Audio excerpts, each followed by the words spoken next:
And how big is your team then? It sounds like there's a huge amount of preparatory work. So how big is the exit poll team? Well, I mean, on the analysis side, 1, 2, 3, 4, about half a dozen of us. But most of the work at this stage is being done by myself and 2 or 3 people in Ipsos.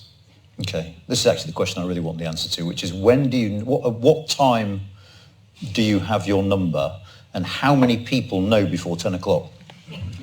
We get data continuously throughout the day. All right. And usually, I mean, the data do move, but basically Labour voters come out somewhat later. But usually we pretty much know what's going to happen by 2 o'clock in the afternoon. And you never text me?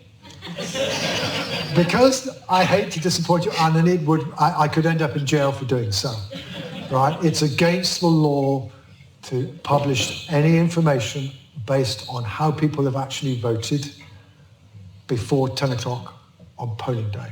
So the answer to your second question, as few people as possible, as late as possible, because we basically don't want it to leak. And we go, I mean, there are all sorts of security procedures which I won't go into, but one thing I will tell you is I do not have this on polling day. Once we go into the exit poll room, nobody who has access to the data has this, and we give them all to a BBC producer.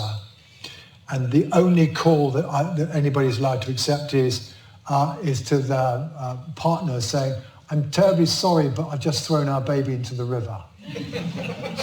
And that conversation has to take place in front of a witness.